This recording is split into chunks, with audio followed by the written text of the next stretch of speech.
She had just got home from her own baby shower. I just want justice for Jessica. We got new surveillance video. A pregnant woman ambushed, shot multiple times as she unloaded her baby gifts. It's a Shade Room exclusive, what her family says the shooter did that's making it hard to solve this case. I'm Justin Carter. This is TSR Investigates.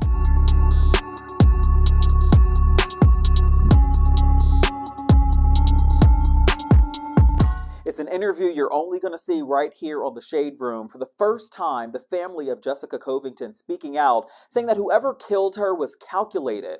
They say that the suspect waited until evening time to not only kill Jessica, but kill her unborn baby, all while knowing the street light where she lived was broken. But I never in a million years would have thought this would be her story. And it wasn't just 2 to 3 gunshots. Boom, boom, boom. That's just 3. Now add 8 more.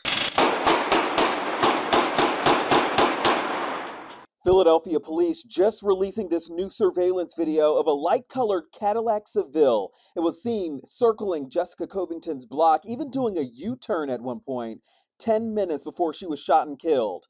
11 shots, 2 to the head, 9 to the stomach. Covington was 7 months pregnant. It's just devastating. We can't even wrap our heads around it at all. Her baby shower had just ended. And it seemed like a beautiful day.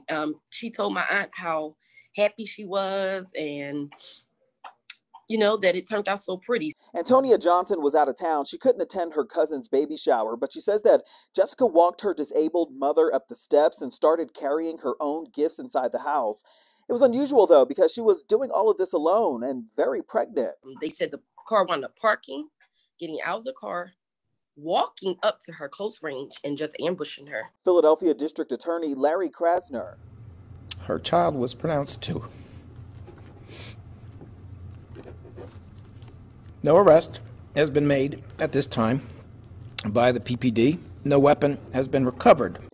A gruesome scene. It rocked Philadelphia just a week after Thanksgiving. Philadelphia sucks so bad in the urban communities that corner was pitch black, dark. So whoever did it knew how dark it was there. You can see how dark it is, too, as the driver approaches. Johnson says detectives can't identify the shooter in the video, though, because the street light at the corner was broken. You said Jessica actually called to check in on this broken street light before she was killed. Talk about that. Yeah, she called the city about, I would say, a year ago to request that they come out and fix it. They never did. You know when they fixed it? 2 days after her murder. We did reach out to the Philadelphia Streets Department. They're the ones who manage streetlights in the city. We're just waiting on a timeline of when exactly that streetlight did malfunction, but this appears to be a normal problem in Philadelphia. Just last year, data compiled by the Philadelphia Inquirer found that between July and November of 2021, reports of burnt-out streetlights jumped from 900 a month to 3,000 per month. Why? The city's contract with the company who fixes them lapsed last July, and a new $6.5 million contract wasn't even signed until mid-October, all according to the Inquirer. Officials said back then that contract negotiations took longer than expected due to increasing rates and labor shortages. This is what the Deputy Streets Commissioner told the local news affiliate WCAU. We're trying to address the problem as quickly as possible. To get to every neighborhood, and we're asking everybody to just keep calling them in, be patient with us. Every other corner in the black community, in the hood, the lights are out. Johnson says whoever shot Covington took advantage of the fact that it was dark on her block at the time.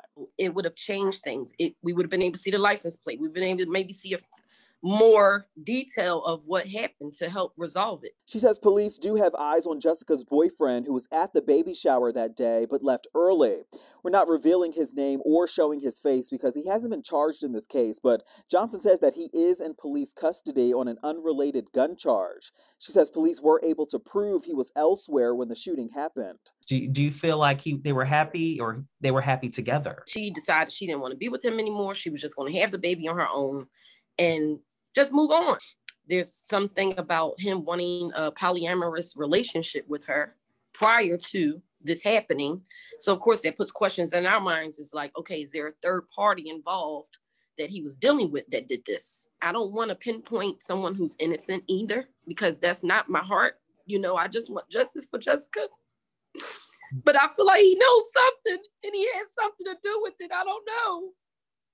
We did reach out to Philadelphia police. They declined to comment, saying that this is a very active investigation still. This also comes on the heels of the deadliest year for Philadelphia, 559 murders alone in 2021.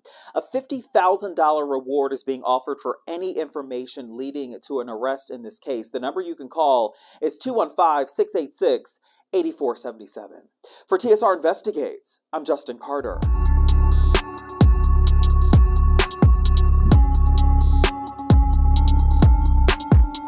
Hello, roommates, and thank you for watching our YouTube channel. Do you want more TSR Investigates?